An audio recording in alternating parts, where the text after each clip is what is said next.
Good morning. मैं हूँ रीता मिश्रा। आज हम पढ़ेंगे कक्षा 8वीं का पाठ नंबर 2, उसी से ठंडा उसी से गर्म। हमारे आज के लेखक हैं डॉक्टर जाकिर हुसैन जी।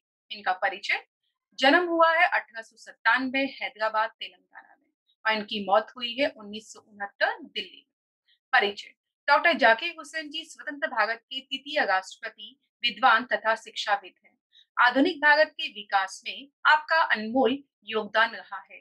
आप राष्ट्र प्रेम, आधुनिकता, वैश्वीकरण, भाषा, संस्कृति, शिक्षा और इतिहास विषयों से गहरे जुड़े हुए हैं।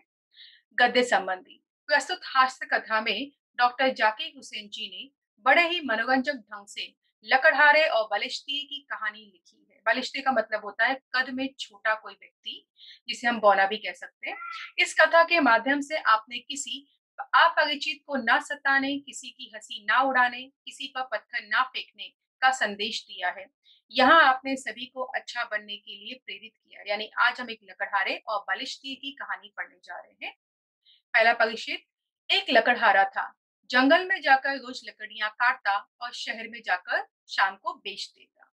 एक दिन इस ख्याल से कि आसपास से तो सब लकड़हारे लकड़ी काट ले जाते हैं, सूखी लकड़ी आसानी से मिलती नहीं।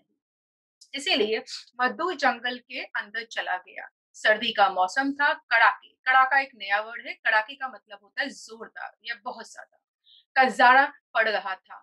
हाथ पांव ठिठुरे जाते थे। ठिठुरे का मतलब होता है ठंड से कांपना। उसकी उंगलियां बिल्कुल सुन्न हो गई जाती। कहा जाता है सुन्न पड़ना यानी बेहोश हो जाना। वह थोड़ी थोड़ी देर बाद कुल्हाड़ी रख देता और दोनों हाथ मुंह के पास ले जाकर खूब जोर से उसे फूंक मारता कि वो गर्म हो जाए। देखिए क्या बोला गया है। तो लेखक कहता है कि एक लकड़हारा था। उसे ऐसा लगा कि जंगल की लकड़ियां वो काट के हमेशा बेचता था, अपना गुजारा करता था। उसे ख्याल आया कि सभी लकड़हारे लकड़ियां तो काट ले जाते हैं। इसीलिए वो क्या किया, अंदर दूर अंदर जंगल में वो चला गया लकड़ी काटने। कहते हैं सर्दी का मौसम था तो इस तरह से वो कांपने लगा। कांपने की वजह से उसने क्या किया, जो उसकी उंगलियां थी सुन्न पड़ रही थी, तो उसने फूंक मारना इस तरह से शुरू किया ताकि थोड़ी सी शरीर को गर्माहट महसूस हो सके। जंगल में न मालूम किस किस तरह के जीव होते हैं। जीव का मतलब होता है प्राणी। सुना है उसमें छोटे छोटे बालिश्त, बालिश्त का अर्थ है दिखता यानी कि छोटा व्यक्ति। बित्ता भर के आदमी भी होते हैं। उनके दाढ़ी, मुंह आदि सब कुछ होते हैं, मगर होते हैं बस खूंटी ही से। खूंटी का मतलब होता है कील, यानी कि जो दीवार में ठोकी जाती है, खीला जिसे हम कहते हैं, बस वही साइज का। हम तुम जैसा कोई आदमी उनकी बस्ती में चला जाए तो उसे बड़ी हैरत से देखते हैं कि यह क्या करता है, लेकिन वह हम लोगों से जरा अच्छे होते हैं। तो लेखक का मानना है कि जो छोटे बालिश्ते होते हैं वो बिल्कुल हम जैसे, हम आदमियों जैसे ही होते हैं। उनकी भी दाढ़ी है, मुंह है, बस साइज में वो बहुत छोटे होते हैं। लेकिन अगर कोई उनकी बस्ती में चला जाता है तो वो बहुत हैरानी से देखते हैं कि हमारी बस्ती में कौन आ गया है। फिर उसके बाद लेखक ने बताया है कि वो हमसे ज्यादा अच्छे होते हैं। आपने टीवी में ये कार्टून भी देखा होगा, स्नो व्हाइट का, कि किस तरह से छोटे छोटे 7 बौने उसे मिल जाते हैं। तो यहाँ उन बौनों की ही कहानी आज के हमारे पाठ में बताई गई है कि बौने दिल के बहुत अच्छे होते हैं। कोई भी अगर उनके बस्ती में चला जाता है तो सताते नहीं, ना ही उनपे तालियां बजाते हैं और ना पत्थर फेंकते हैं, और वो हमसे ज्यादा अच्छे होते हैं।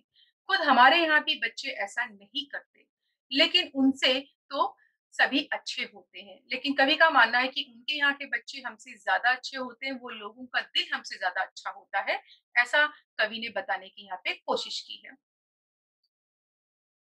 खैर, लकड़हारा जंगल में लकड़ियां बीन रहा था तो एक मियाँ बालिश्ते भी कहीं खड़े उसे देख रहे थे। मियाँ बालिश्ते ने जो देखा कि एक बार यह हाथ से फूकता है तो सोचने लगे कि यह क्या बात है। बिन का मतलब होता है जमा करना। जब कुछ समझ में न आया तो वे अपनी जगह से उठे और कुछ दूर चलकर फिर लौट आए। तो बालिश्ते मियाँ वही जंगल में छिपे हुए थे। उन्होंने देखा कि जो हमारा लकड़हारा है, ये लकड़ियां बिनने के बाद जब उसे ठंड लगने लगी तो वो क्यों अपने हाथों को फूक रहा है।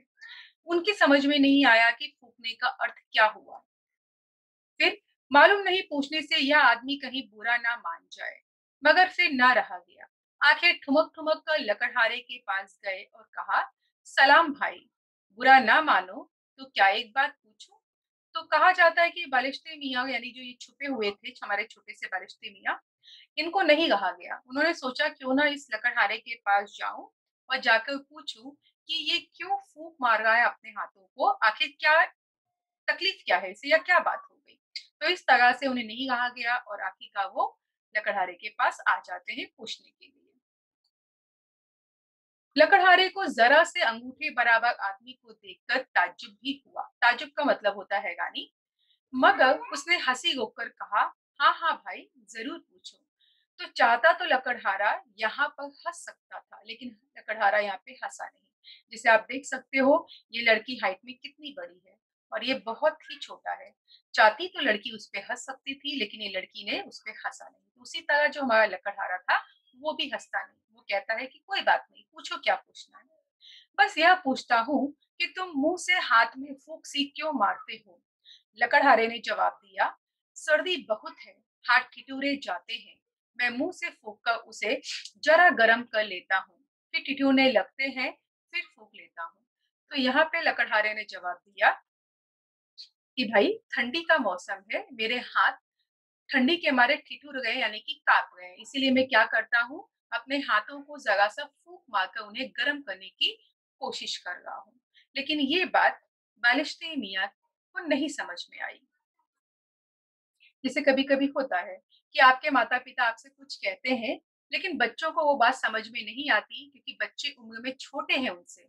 इसीलिए उनका दिमाग भी छोटा होता है और कभी-कभी माता-पिता की कही गई जो बातें होती, जो हमें सीख देती है, ऐसी कुछ बातें बच्चों को समझ में नहीं आती। तो यहाँ भी बालिश्ते मियाँ को उनकी बात समझ में नहीं आई। मियाँ बालिश्ते ने अपनी सुपारी जैसा सिर हिलाया और कहा, अच्छा, यह बात है। यह कहकर वहां से खिसक गए, मगर रहे आसपास ही और कहीं से बैठे बराबर देखते रहे कि लकड़हारा और क्या क्या करता है। कहते हैं बालिश्ते मियाँ का जो सिर था वो सुपारी नुमा था, यानी कि सुपारी जैसे छोटी होती है ना साइज में, वैसा छोटा सा उनका दिमाग था, क्योंकि वो कद में भी बहुत छोटे थे साइज वाइज। अब कहा जाता है कि वो अपना सिर तो हिला देते हैं, हिलाकर चले जाते हैं, लेकिन वो लकड़हारे से ज्यादा दूर नहीं जाते हैं। वो वही जंगल में छिपकर उसे वापस देखते हैं कि अब ये आगे क्या करने वाला है।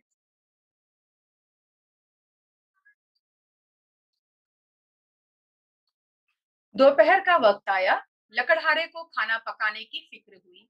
उसके पास छोटी सी हांडी थी। कहते हैं दोपहर का वक्त हो गया, लकड़हारे को भूख लग गई थी। अब वो घर से ही हांडी लेकर आया था। हांडी का मतलब होता है बर्तन। देखिए, आप देख सकते हो चित्र में, यहाँ पे मैंने दिखाया है छोटा सा बर्तन हांडी वो ले आया था। आग सुलगाकर उसे चूल्हे पर रखा, यानी उसने आग जलाई और चूल्हे पे हांडी रख दी। उसमें आलू उबालने के लिए रख दिए। वो घर से आलू लाया था तो उसने क्या किया, आलू हांडी में चढ़ा दिया। गीली लकड़ी थी, इसीलिए आग बार बार ठंडी हो जाती। तो लकड़हारा मुंह से फूंक कर तेज कर रहा था। तो माना जाता है सर्दी का मौसम था। जो लकड़ियां वो बीन कर लाया था वो सर्दी की वजह से गीली थी, इसीलिए बार बार आग बुझ रही थी। तो वो क्या कर रहा था, आग को भी अगेन वो फूंक मारता था और फूंक मारकर उसे वो सुलगाने की कोशिश कर रहा था कि आग जलती रहे और उसका जो आलू है वो उबल जाए।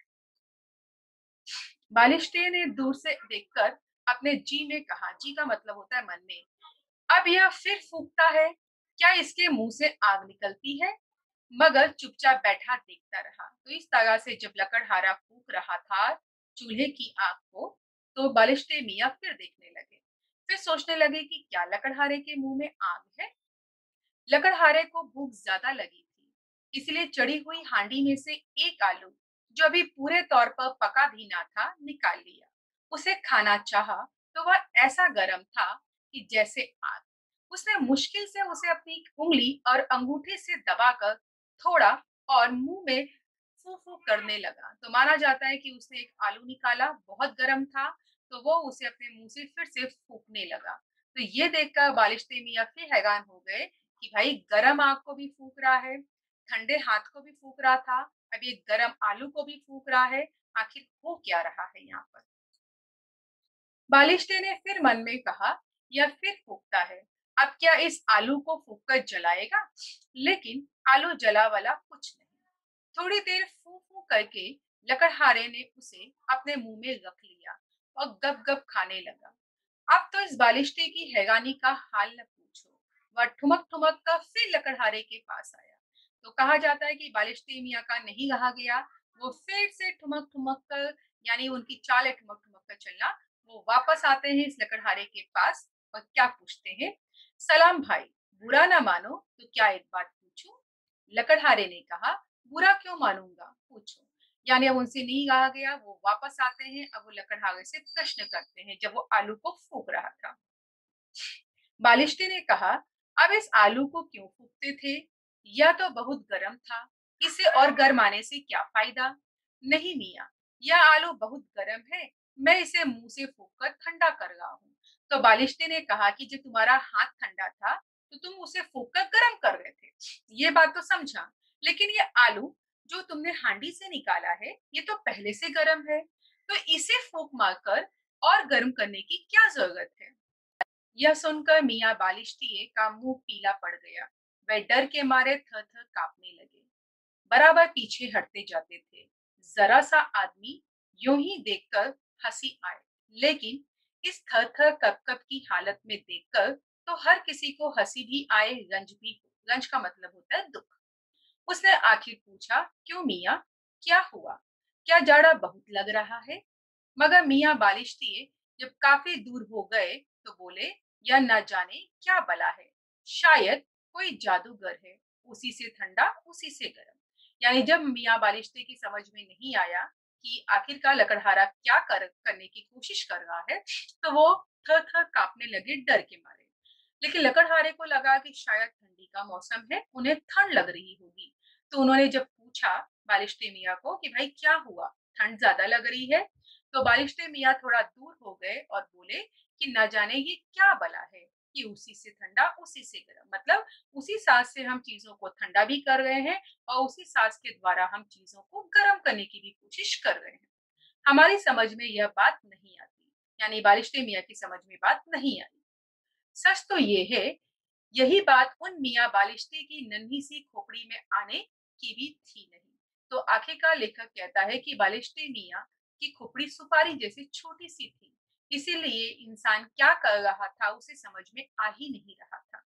और इस तरह से इस पाठ से हमें ये सीख मिलती है कि जैसे लकड़हारा छोटे बालिश्ते मियाँ को देखकर उस पर हंसता नहीं है, हंसने का उसका मन कर रहा था, लेकिन वो अपने आप को रोकता है और कहता है कि ये गलत है। किसी भी इंसान को उसके कद को लेकर या उसकी हाइट को लेकर, उसके रंग को लेकर, मोटापे को लेकर हमें हंसना नहीं चाहिए और हमेशा दूसरों के साथ अच्छा व्यवहार करना चाहिए। यही सीख हमें इस पाठ के द्वारा प्राप्त होती है, जो लकड़हारे ने बराबर अपना कर्तव्य निभाकर किया और उसने अपनी पूरी बात बालिश्ते मियाँ को समझाने की कोशिश भी की बिना हंसे। लेकिन छोटे से बालिश्ते मियाँ की जो छोटी सी खोपड़ी थी सुपारी जैसी, उनके बाद दिमाग में ये बात नहीं आई कि उसी से ठंडा उसी से गर्म हम कैसे कर सकते हैं। आशा करती हूँ आपको ये पाठ अच्छे से समझ में आ गया होगा। धन्यवाद।